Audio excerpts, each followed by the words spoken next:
Kurinji Senior Secondary School, CBSE, Namakkal. Successful result producing school in state every year. Administered by the Board of Directors with over 35 years of experience in the teaching field. Special attention on art, craft, music, dance, silambam, yoga, skating and karate. Focus on Hindi Sabha and Spell Bee Olympiad exams. Smart class for effective and innovative learning and well-furnished library. Solitary importance on sports and games in state and national level. WhatsApp facilities to know activities of students and school inside the campus. NEET, JEE, IIT coaching experts from Rajasthan and Andhra Pradesh along with our effective teachers. Admission registration for classes LKG to +2. Kurinji Educational Institution, Kavetipatti, Namakkal.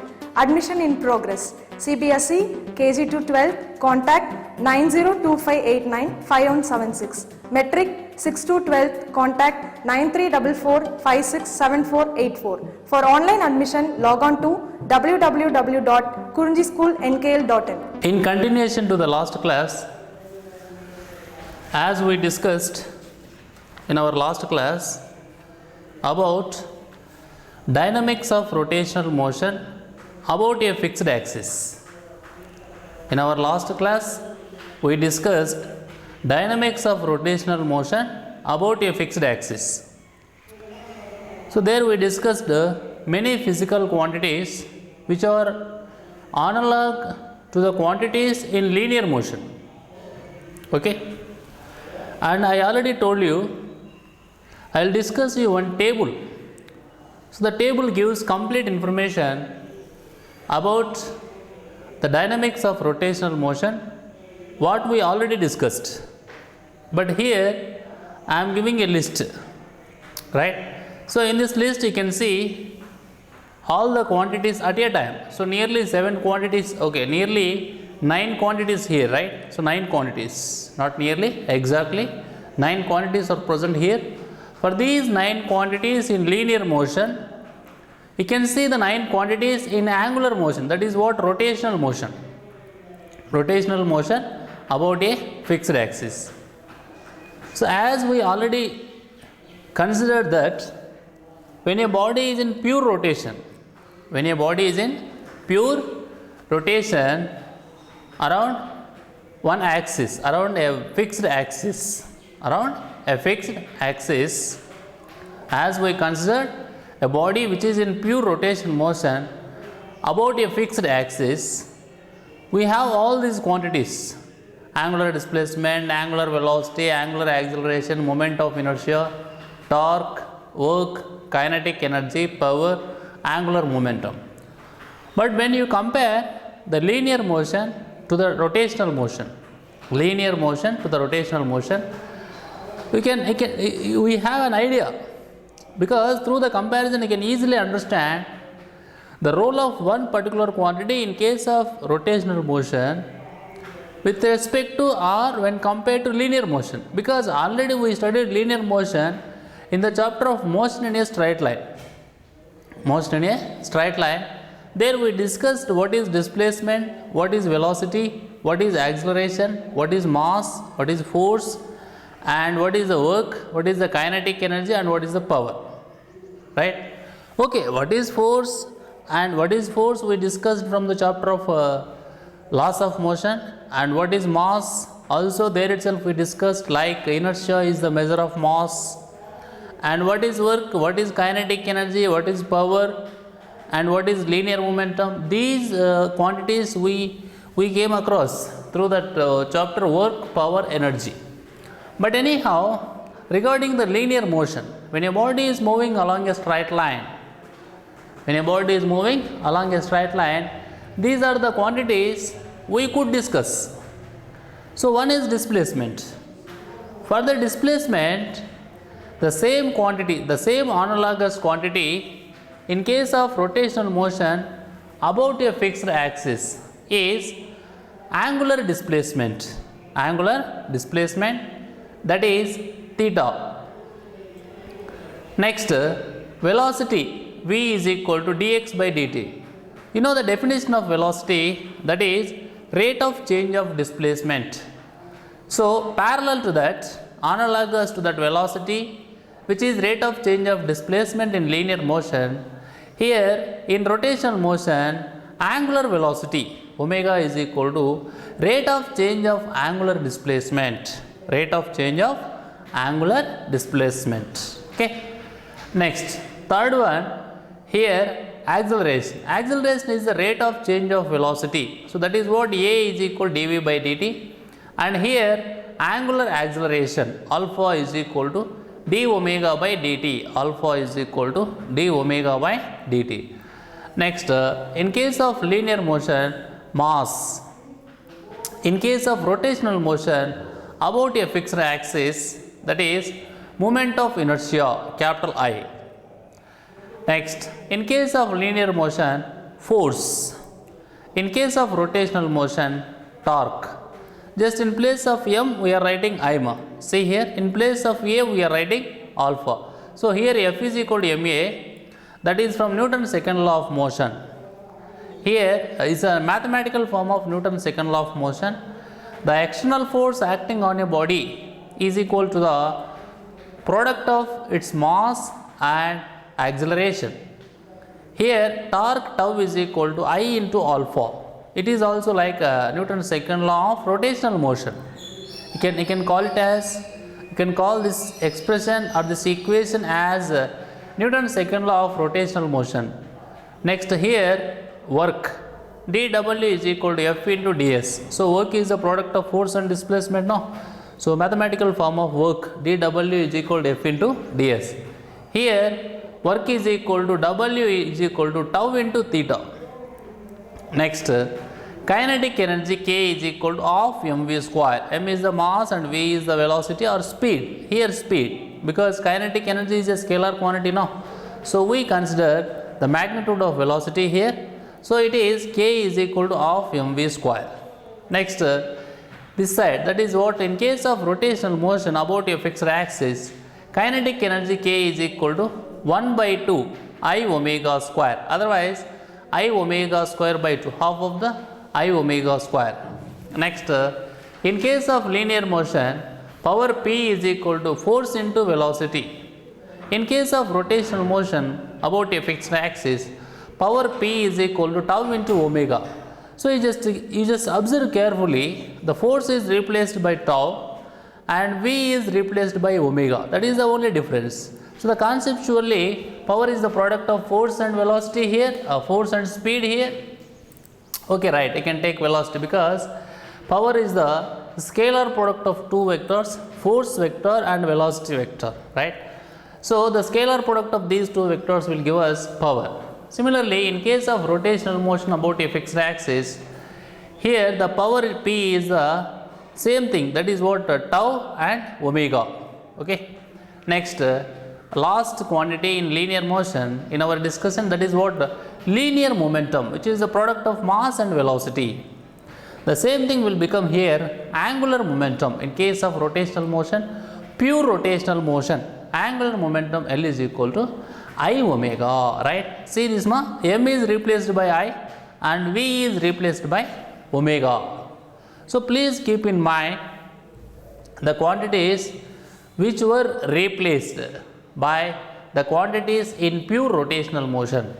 So which helps us when we are going to study the rotational motion, and you can study the rotational motion and you can solve the problems related to rotational motion as simple as such when we have this comparison in our mind, so that it is easy to solve the problem and you can solve the problem within short time. Okay, right. But one more thing is important here, that is what rotation motion about a fixed axis. Okay, so that is like a condition or assumption. And one more, fourth point is important here, which plays a key role, and need point of view also, calculating moment of inertia is very important topic for us. So here mass, actually inertia, right? Mass is the measure of inertia, no? So when mass is the measure of inertia, that same thing will be here moment of inertia in case of rotational motion. And the formula also, you know, that is I is equal to mr square. I didn't write here ma, but we already discussed. Okay, capital I is equal to m into r square.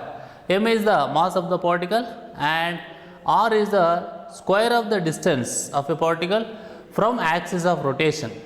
From axis of rotation. Okay, right. So we have 9 quantities here regarding the linear motion. For the 9 quantities we have discussed the quantities in case of pure rotational motion. Right. Now we are going to discuss the next, that is what example problem 7.15. 7.15. Here in this problem we are going to discuss and we are going to learn many things. The problem is only one, but we are going to learn many things. You please be concentrate. Not only the memory point of view, understanding is important here, because the same experience what we are going to acquire by solving this problem, you can apply to many problems. That is the advantage. Okay, see here example 7.15. A cord of negligible mass, a cord means like this, it is like we have to imagine like a rope. A cord of negligible mass is wound around the rim. It is the rim. It is the rim. It is the cord. So a cord of negligible mass is wound around the rim of your body. Of your flywheel. Of mass 20 kg.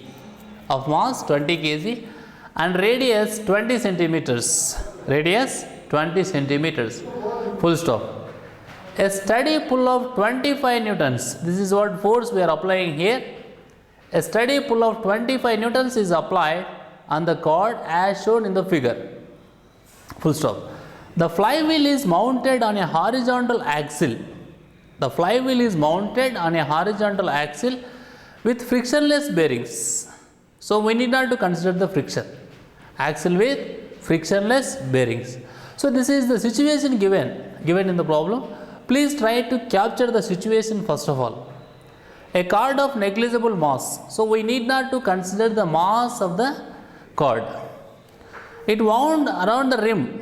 See, around the rim of your body, of your flywheel of mass 20 kg. So the mass of this flywheel is 20 kg and radius of the flywheel is 20 centimeters. 20 centimeters. Full stop. A steady pull of 25 newtons.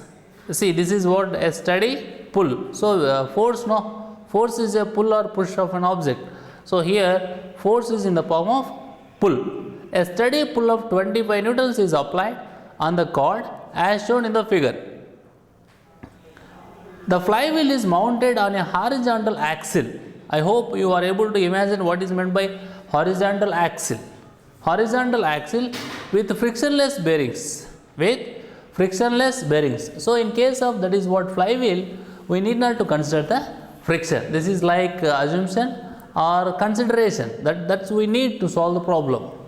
Okay, if you consider this, it will be different. Without considering this, the problem will deviate. That's why when we are solving one physics problem, assumption also important. So basically from this information they have given the quantities like mass of the, that is what mass of the flywheel, right, around the rim of your flywheel of mass 20 kg. So 20 kg is the mass of the flywheel and radius of the flywheel given as 20 centimeters and the force, the force in the form of pull, that is what 25 newtons also given. Based on the situation and based on the given quantities, he is asking to calculate, okay, or compute. A, there are 4 things to calculate. First A is the compute the angular acceleration of the wheel. Compute the angular acceleration of the wheel. B, find the work done by the pull when 2 meters of the cord is unwound. Find the work done by the pull when 2 meters of the cord is unwound. Next, find also the kinetic energy of the wheel at this point. Find also the kinetic energy of the wheel at this point. Full stop. Assume that the wheel starts from rest. So regarding C, he has given one assumption, that is what the wheel starts from rest. So initial angular velocity is 0. Okay, when we are going to discuss about C, there I will tell you clearly. Next, D, compare answers to parts B and C. So we will get answers for B and C. So after completion of B and C, we have to compare. We have to compare these two answers. Okay, see here. First A, compute the angular acceleration of the wheel. So what is angular acceleration? We know, and the formula for angular acceleration alpha is equal to d omega by dt. d omega by dt. It is a general formula. Based on the situation, we may need to choose a new formula, depends upon the given quantities. That's why I used to tell many times, in physics the formulas are not fixed. Based on the situation, formula will change its shape. Okay, see here. First, compute the angular acceleration of the wheel. A. See this. We use tau is equal to I alpha. Can you use this formula? No? Right. To calculate alpha. Okay. The torque tau is equal to F into R. So this is what? Force into perpendicular distance. So these two formulas we know. So when tau is equal to F into R, you can calculate tau. That is what? 25 newtons into 0.2 meters, because 20 centimeters is equal to 0.2 meters now. So when 25 into 0.2, that will give us 5.0. Okay, 5 is the answer. 5 is the answer. 5.0 Newton meter. 5.0 Newton meter. Now, I is equal to moment of inertia of the flywheel about its axis. What is the I here? That is the moment of inertia of the flywheel about its axis. That is equal to mr square by 2. So how this formula came and what is this formula means? Before 4-5 classes, I think we discussed a table. What is the moment of inertia for cylinder, and what is the moment of inertia for circular disc, and what is the moment of inertia of the same object about two different axes. So there is a big list, and that table we already discussed before 4-5 classes, I hope. Okay. So that's why here moment of inertia of flywheel about its axis is equal to mr square by 2. mr square by 2. That is equal to mass is 20.0 no. Mass is 20.0 into r value is 0.2 whole square. 0.2 whole square, that is divided by 2. So it will be 0.4 kg meter square. 0.0 meter square is the moment of inertia of flywheel. Moment of inertia of flywheel about its axis. Okay. Now, see here we got torque tau as 5.0 Newton meter and moment of inertia as 0.4 kg meter square. Now we can calculate angular acceleration from this formula. Angular acceleration from this formula, that is alpha is equal to tau divided by I. Okay. So what is tau? 5, and what is I? 0.4. So 5 divided by 0.4 means mathematically it is what? 5 into 10 by 4. So 5 into 10 by 4 means 50 by 4. 50 by 4 means 12.5. 12.5 per second square. So generally, what is the unit of angular acceleration? It is radians per second square, no? For angular velocity, radians per second, but for angular acceleration, which is radians per second square. So here, which is 12.5 per second square. This is A. Now B. What he is asking to find in B? Find the work done by the pull when 2 meters of the cord is unwound. So it is what? Work done by the pull. Work done by the pull. Unwinding 2 meters of the cord. Unwinding 2 meters of the cord. That is what? Like force into displacement, no? So 25 newtons into 2 meters. 25 newtons into 2 meters means that is 50 joules, no? Because 25 2 is 50, and you already know that 1 joule is equal to Newton meter.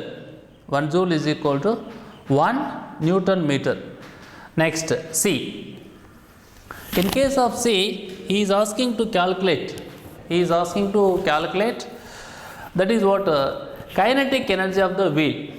Find also the kinetic energy of the wheel at this point, full stop. Assume that the wheel starts from rest. Assume that the wheel starts from rest. So I told you when the wheel starts from rest, the initial angular velocity is 0. Initial angular velocity is 0. So here you can see that is what omega naught is equal to 0.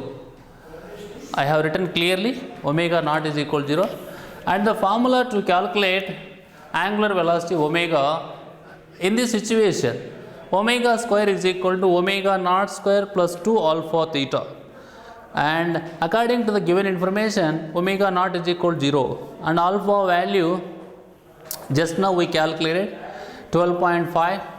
okay, so let omega be the final angular velocity. The kinetic energy gained is equal to half I omega square.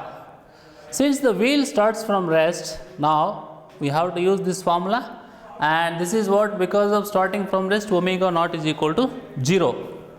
Now the angular displacement theta is equal to length of the unwound string or radius of the wheel, length of the unwound string divided by radius of the wheel, so that you will get angular displacements. Okay, so length of the unwound string means already given, which is 2 meters, right? And after that 2 meters divided by 0.2 meters, that is radius of the wheel, that will give us 10 radians. 10 radians is the angular displacement. Now we have to substitute these values. So the value of alpha and the value of theta and value of omega naught in this formula. So omega square is equal to, this will be 0, no? So 0 square is equal to 0. So plus, so this is the only rest of the term. So 2 into alpha we calculated 12.5 into theta, that is 10. So here it is 25, 25 into 10 means 250. So omega square is equal to 250 radians per second square. So when it is 250 radians per second square, 250 radians per second square. Next, kinetic energy gained. So kinetic energy gained here is equal to, already I told you the formula here, that is 1 by 2 I omega square. 1 by 2 I omega square. So 1 by 2 into I value, and I value is 0.4. Here we calculated 0.4 kg meter square into omega square, because already we had omega square, and in this formula also it is omega square. So directly you can substitute, which is 250, and complete this calculation. So it is 4 by 10 you can write. So it is 2 and 5. Finally the answer will become 50 joules. So the kinetic energy gained is 50 joules. So the kinetic energy of the wheel at this point is, according to the question, 50 joules. Now he is next D. So in the D he is asking to compare answers to parts B and C. So in part B, okay, in the part B the answer is 50 joules, which is the work done by the pull unwinding 2 meters of the cord, and in C the kinetic energy gained is 50 joules. So it is work done, it is kinetic energy. So what is our conclusion, right? See here, the answers are the same. That is, the kinetic energy gained by the wheel, the answers are the same. That is, the kinetic energy gained by the wheel is equal to work done by the force. The kinetic energy gained by the wheel is equal to work done by the force. By seeing these two you can conclude, no? The kinetic energy gained by the wheel is equal to work done by the force. Full stop.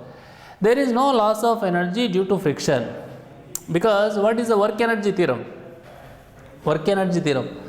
So the amount of work done on an object by the external force is equal to the change in kinetic energy of the same object. That only here, no, because it is a work and it is the kinetic energy.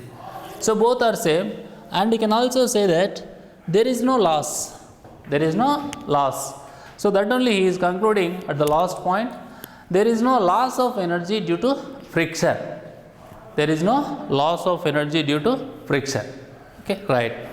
So in this problem, in example 7.15, they have given one situation, that is what flywheel, cord, and the force acting on the cord, and the radius of the flywheel and mass of the flywheel. Based on this data and based on the situation what they have given in the form of matter and in the form of picture also. So this picture is a part of question. This picture is a part of question. He is asking to calculate the angular acceleration of the wheel, and he is also asking to calculate the work done by the pull when 2 meters of the cord is unwound. Next, he is asking to calculate the kinetic energy of the wheel at this point. Assume that the wheel starts from rest. So this is the assumption we have to consider when we are going to calculate the kinetic energy of the wheel. At last, he is asking to compare the answers to parts B and C. So according to the question, first we have to calculate A. So you can use this, we are using this formula here. So that's why I told you many times, based on the situation we have to select the formula. So formulas are not fixed, right? So I alpha is equal to tau here. Then the torque tau is equal to one more formula, force into perpendicular distance. So capital F into capital R. So that is 5.0 Newton meter. And now this is the moment of inertia of the flywheel about its axis, mr square by 2. And they have given m value and r value, so that by substituting we will get moment of inertia as 0.4 kg meter square. Next, here alpha is the angular acceleration. So alpha is equal to, from this relation, tau by I. So tau is 5 Newton meter and I is 0.4 kg meter square. Kg meter square. That is equal to 12.5 per second square. 0.4 kg meter square. That is equal to 12.5 per second square. So radians per second square. Now next B, he is asking to find out the work done. The formula is force into displacement, 25 newtons into 2 meters, which will give us 50 joules. Next C is in C we have to calculate the kinetic energy gain. The formula is 1 by 2 I omega square. And here according to the information given, omega naught is equal to 0. Omega naught is equal to 0. So when omega naught is equal to 0, and this formula omega square is equal to omega naught square plus 2 alpha theta plus 2 alpha theta by using this formula. And we also know the alpha value and I value, right? And substitute all the things in this formula, then we will get omega square as 250 radians per second square. 250 radians per second square. This is the kinetic energy gain by using this formula, I by 2 I omega square. 1 by 2 I omega square. So I is a 0.4 and omega square is this value. Finally we are getting kinetic energy gained as 50 joules. Okay. So in A we calculated the work which is 50 joules. In B we calculated the work done which is 50 joules, and C we calculated kinetic energy. So according to work energy theorem, here the kinetic energy gained by the wheel is equal to work done by the force. So you can conclude that there is no loss of energy due to friction. Okay, right. So continuation to this topic we will discuss in the next class. Thank you.